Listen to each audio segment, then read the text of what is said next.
Hey guys, Jeff here, AromatiX, and my guest as usual, lately as usual, Hello Kitty Piper, Christina. Hey. Yeah, we're just sitting out here having some smokes. Christina is smoking some Sutliff Vanilla Royale, which I guess is have like 8 different tobaccos and like 15 different types of vanillas all thrown in together, something like that.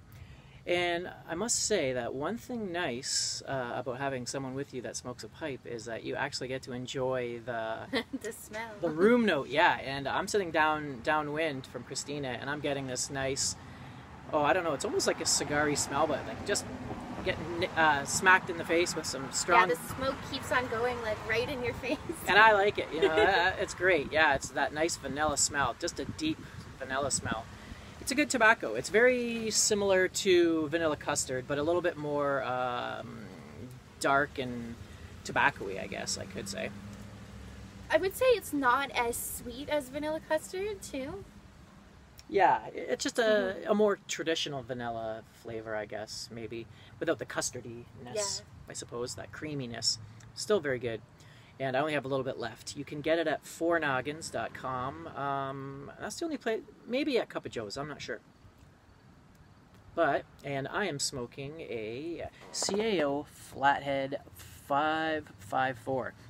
And I was going to do a review on it, but it's a pretty popular cigar, so there's probably not much I can say that other people haven't said. But my take on it is, I've heard that it was a really strong cigar that's knocked people over, but so far it hasn't been any worse than any other cigars that I've smoked that were supposed to be high in nicotine. And even the flavors are, there's not a lot of pepper in it, but it's a really heavy cigar, very meaty.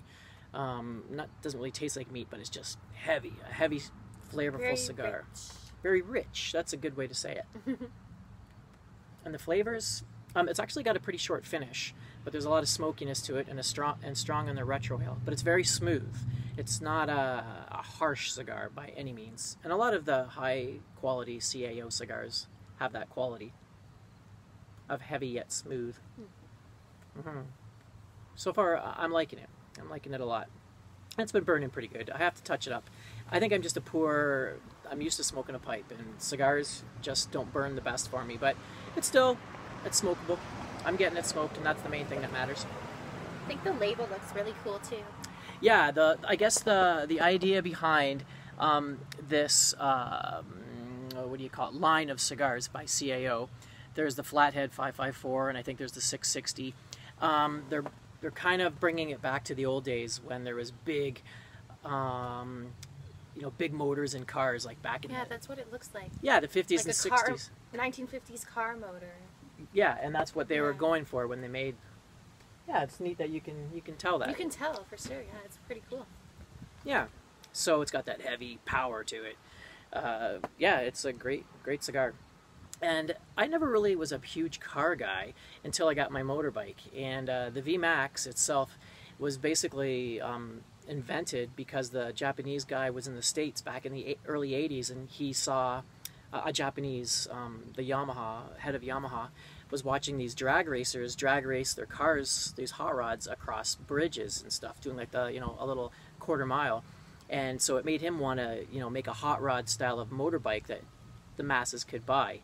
So he came up with the VMAX, which was basically a venture motorbike, the Yamaha Venture, which was a big touring bike. And he took that motor and he just beefed up the cams and put the V-Boost system on it, which is sort of like a 4-barrel carburetor idea on it. That gives it that big kick at 6,000 RPM.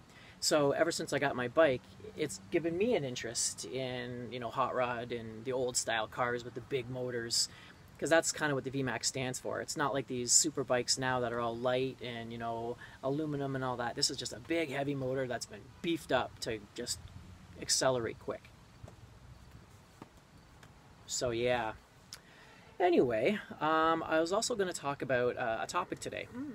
And I've been reading through the book of Proverbs, and I know there's a lot of people out there, like, this isn't a religious channel, but, Christianity and religion's big to me. But there's a few topics I found in the Bible that would probably interest people that aren't even remotely interested in religious topics. And one proverb that I came across was when I first read it. Well, I've read it a bunch of times, and I thought, this is just so obvious. Like, why is it even in here? And it was the verse that said, "He that hath friends must show himself friendly." And when I first read that, I was thinking, well, that's just obvious. If you want friends, you have to be a friendly person. But the more I read it, the more I realized that it's saying he that hath friends. So it's not saying if you want friends, it's saying if you have friends, you have to be friendly. So it's actually a warning. It's not really telling you how to get friends. It's a warning saying that the more friends you have, the more you're going to have to be friendly. And I think the idea is, a good example in my life would be when I used to have a pickup truck. I had a lot of friends. You know, I'd have my weekend off and I thought I could go out and do something, and family and stuff. And then as soon as I thought the weekend came, I'd get a phone call saying, "Hey, Jeff, friend, you know, can you come over and help us move some stuff? We need your truck." And as a friend, if you want to be, you know, keep your friends and be friendly, you know, you have to be friendly. You can't just say no to, you know, to your friends. So, and that's part of the warning, but the other warning is actually more of, I think, a peer pressure thing. Sometimes, you know, especially if you stand for issues, which I do, and if you're reading Proverbs or the Bible, it's probably because you stand for certain issues. It's a warning that if you have a lot of friends, you have to be careful who your friends are, because they can influence you, and you might be forced or feel pressured to do something that you don't want to do. And I think and I found that in my life too. It's where you have people that, you know, you're friends with, but they're not really, how do I explain it? You know, a good influence all the time. Yeah. So sometimes, yeah, you get with them You and have to distance yourself from them a little bit. distance, or just be careful. Yeah, it's just be careful who you're friends with and how much time you spend with certain people, because you're going to feel obligated to compromise what you believe sometimes in order to keep that friendship going.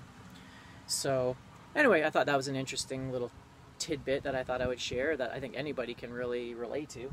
Really. Also, like, the more friends you have, the more that people that are going to want to hang out with you. So if you're like a homebody who kind of likes to be by themselves a little bit, it's not always good to have like a large group of friends. Yeah.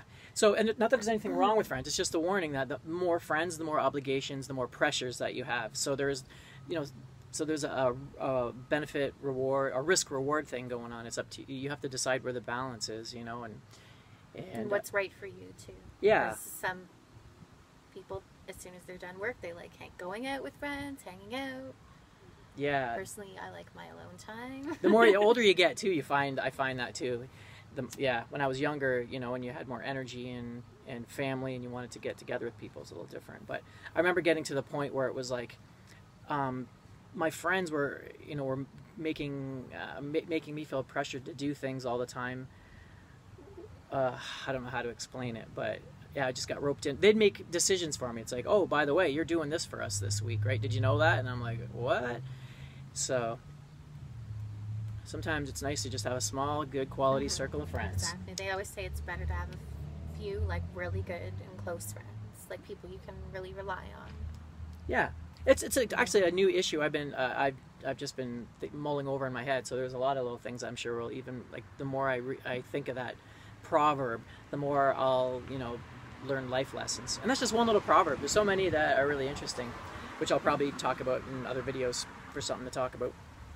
So anyway, we just thought we'd make a little video and just talk about this cigar and that pipe tobacco as well. So you guys have a great day, and we look forward to seeing you guys on later videos. So take it easy from Jeff, AromatiX, and Hello Kitty Piper. See you later.